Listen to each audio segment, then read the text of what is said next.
секрет, что незабвенный Pontiac GTO, появившийся на свет в 1963 году с легкой руки великого Джона Делориана, практически официально, если так можно выразиться, считается самым первым маслкаром, с которого, собственно, и началось повальное увлечение и мощностью, и скоростью. Также мало кто из любителей истории американского автостроения сомневается в том, что духовным предвестником маслкаров, их дедушкой, так сказать, стал Oldsmobile 88 1949 года. Если вы не в курсе почему, то посмотрите соответствующее видео на нашем канале. Но, к сожалению, мало кто помнит сегодня, что еще до начала Второй мировой войны в линейке General Motors имелась вполне себе серийная модель, которая была практически такой же быстрой, как послевоенный Oldsmobile 88, и при этом многие считали ее одним из самых стильных массовых авто своего времени. Эта модель Buick Century, самый быстрый, самый мощный серийный довоенный седан Америки. Компания Buick Motor была основана в 1903 году, однако ее основатель, мистер Дэвид Данбар Бьюик, начал строить самоходные бензиновые повозки еще до начала 20 века. Благодаря крупному американскому бизнесмену Уильяму Дюранту, по совместительству большому любителю всяческой моторизированной техники, Buick Motor Company уже к 1908 году превратилась в одного из крупнейших автостроителей Америки, сумев продать почти 9 тысяч своих машин в этом году. К этому времени Уильям Дюрант полностью подмял под себя Buick, став его владельцем и президентом, и на волне успеха начал присматриваться к другим автостроителям, дела у которых шли не слишком хорошо. Так, осенью 1908 года, благодаря железной капиталистической руке Уильяма Дюранта, на свет появился холдинг, которому была уготована судьба стать одной из крупнейших автостроительных корпораций в мире. Ее имя – General Motors. Уже к 1910 году в составе GM числились более 30 различных компаний, и Buick был важнейшей из них, уступая по престижу и цене лишь Кадиллаку. К середине 20-х Buick продавал по 150 тысяч своих автомобилей в год, занимая третью позицию на всем автомобильном рынке Соединенных Штатов.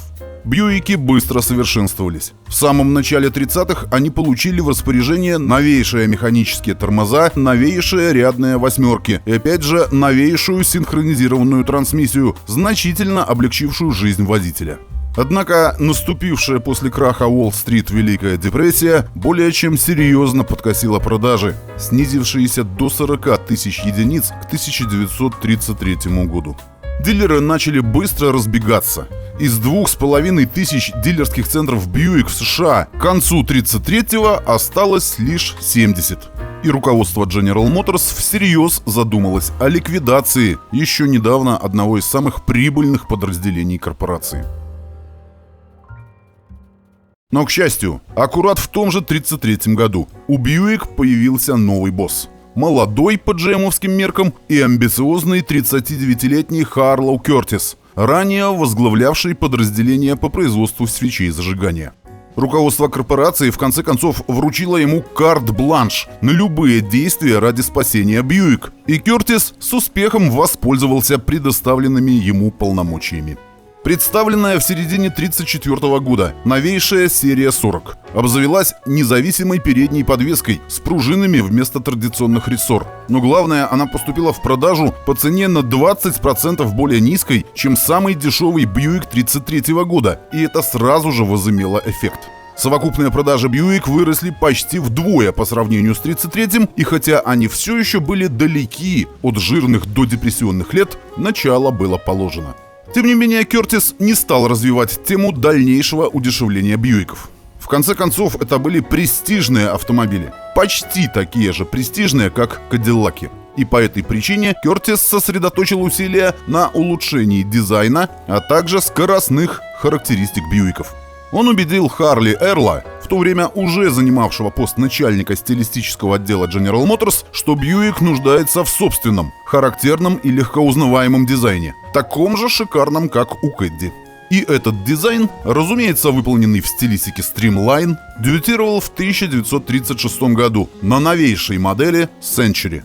С этого момента Бьюик также отказался от использования старой номенклатурной линейки. Отныне короткобазная серия 40 начала обозначаться как Special, среднеразмерная серия 60 превратилась в тот самый Century, а полноразмерные модели серии 80 получили имя Roadmaster.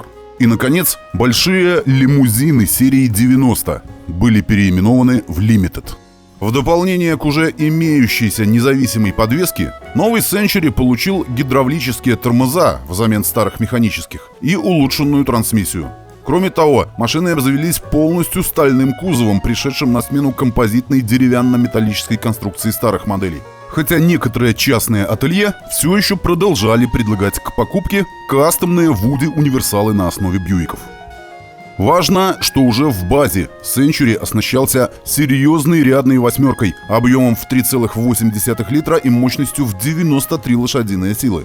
А в качестве опции был предложен 5,2-литровый 8-цилиндровый агрегат с верхним распредвалом в головке блока, развивавший уже 120 сил. Результаты проделанной работы превзошли все самые смелые ожидания. Продажи Бьюиков подскочили почти до 180 тысяч единиц, и это был 1936 год. Время, когда многие автопроизводители, выпускавшие престижные и технически продвинутые автомобили, или уже были мертвы, или доживали свои последние дни. К 1937 модельному году линейка Бьюик претерпела серьезный редизайн. Автомобили стали длиннее, шире и ниже. Благодаря увеличению мощности 5,2-литровой восьмерки до 130 лошадиных сил, Century превратился в один из самых быстрых автомобилей на рынке, разгоняясь до сотни километров в час примерно за 16 секунд. Продажи подросли еще на 25%. Однако Харлоу Кертис все еще был недоволен. Он хотел, чтобы Buick Century был не одним из самых быстрых, а самым быстрым.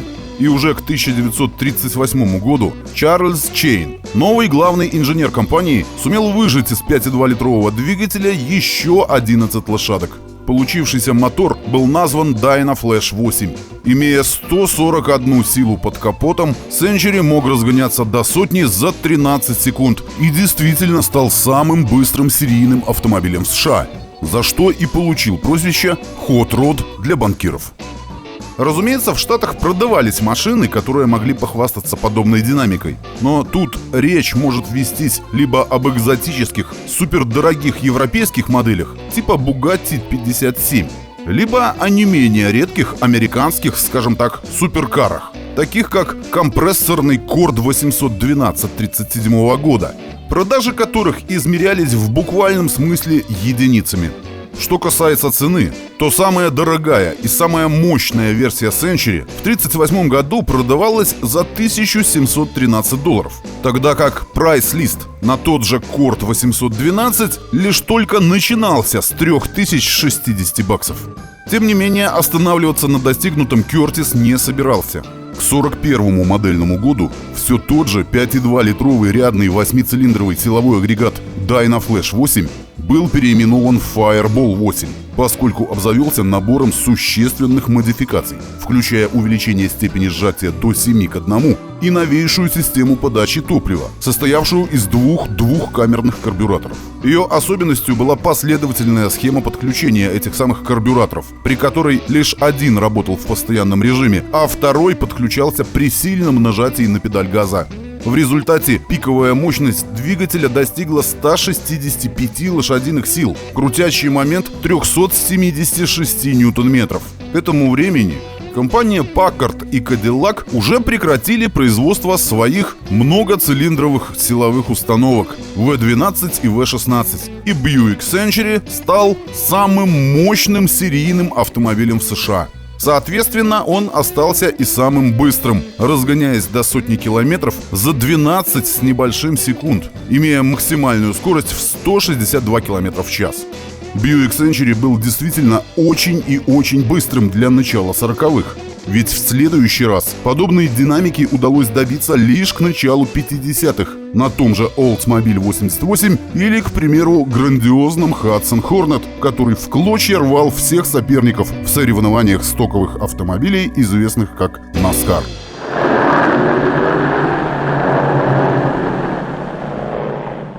Харлоу Кертис провел колоссальную работу по возрождению бренда Бьюик во второй половине 30-х годов, и эти усилия окупились сполна. В 1941 году компания установила очередной рекорд продаж, реализовав более 377 тысяч своих автомобилей, а количество дилерских центров к этому времени превысило 3000. Однако вступление Соединенных Штатов во Вторую мировую войну почти свело на нет все эти усилия.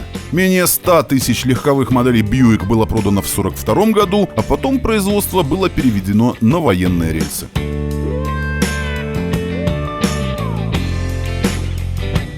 Тем не менее, после завершения войны жизнь и бизнес начали возвращаться в нормальное русло. В 1948 году Харлоу Кертис покинул Бьюик, чтобы занять пост исполнительного вице-президента General Motors, а в 1952 он стал президентом всей корпорации. Компания Buick на протяжении следующих десятилетий постепенно наращивала объемы продаж, пик которых в 20 веке пришелся на 1985 год с тиражом более 1 миллиона единиц.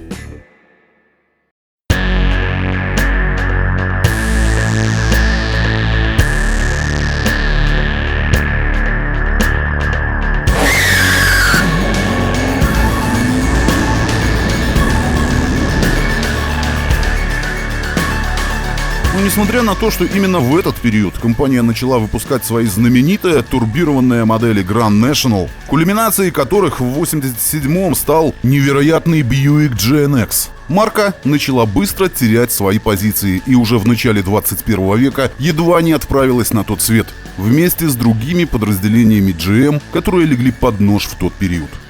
Однако спасение пришло оттуда, откуда не ждали. Buick каким-то чудом пришелся по душе китайским автомобилистам. И уже в 2016 году продажи этой марки в одной только Поднебесной перепрыгнули за отметку в 1 200 000 экземпляров.